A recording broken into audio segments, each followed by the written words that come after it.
many marks did your son get in the 12th class? 96%. MBBS करेगा. He's gonna be a doctor. मेरी बेटी की 97%. English honours के लिए तैयारी कर रही है. She is planning for English honours now. English honours, अच्छा, इतने अच्छे मार्क्स आने के बाद भी English honours, why not anything in engineering, doctor और CA? Absolutely. Why not doctor, engineer and CA? Is this what is left for all the children to do in this whole country? क्यों हम लोग बार बार अपनी country को दो चीज़ों में segregate कर रहे हैं, अपने बच्चों को doctors, engineers, CAs and people who are not intelligent. हमारे यहाँ तो डेफिनेशन ही इंटेलिजेंट की ये है कि जिसके अच्छे मार्क्स आ जाएं. We define our children's intelligence only with marks. What are we doing to our kids? ठीक है, तो फिर Sachin Tendulkar was not intelligent. ठीक है, तो Bill Gates was not intelligent. ठीक है, तो Dhirubhai Ambani was not intelligent at all.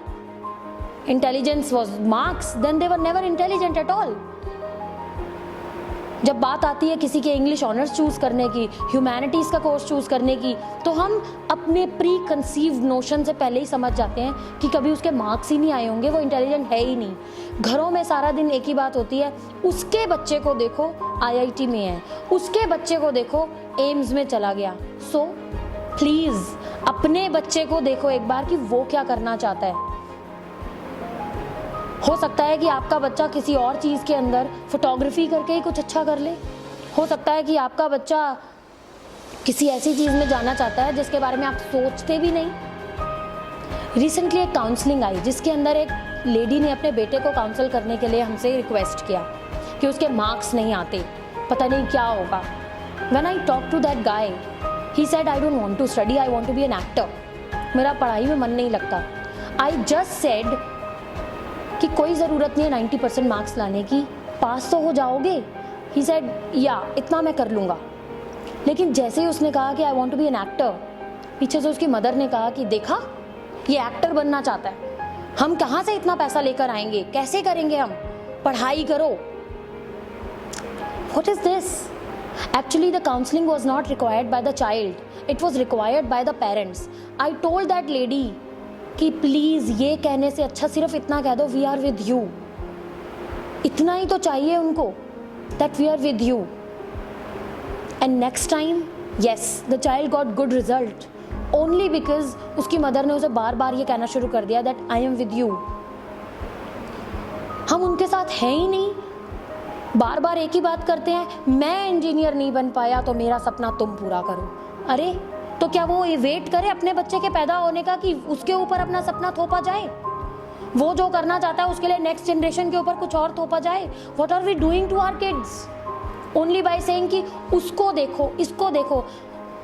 Our society is pressurising us so much. Let our child be unique because that person is already unique. Please I request the parents, जिनके 10th का result भी बच्चों का आने वाला है, एक बार उनसे पूछो कि वो क्या करना चाहते हैं. अगर उनके मन में CA बनने का, डॉक्टर बनने का, इंजीनियर बनने का सपना है तो होने दो, करें वो. लेकिन अगर उनके पास एक नया पाथ है, पेरेंट्स आकर ये बात करते हैं कि हमारे पूरे खानदान में किसी के पास वो पाथ ही नहीं है, किसी ने वो किया ही नहीं है, तो ये कैसे कर लेगा या ये कैसे कर लेगी. रिसेंटली एक लड़की की मम्मी ने कहा कि ये फाइटर पायलट बनना चाहती है और हम चाहते हैं कि ये B.Ed करके एक अच्छी सी नौकरी करे, अच्छा लड़का मिलेगा, शादी हो जाएगी.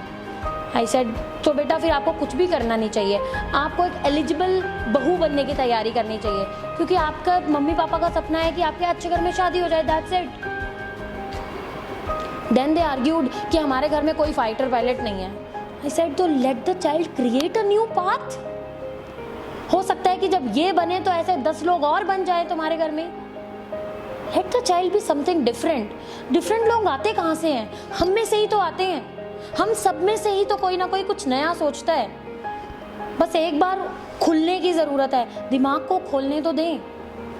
I request, please let your child B. be what he wants to be. Don't clip his or her wings. Thank you very much. So if you like our videos, then like, share and subscribe. And do share your feelings, what you want to be, in the comment box below. Thank you.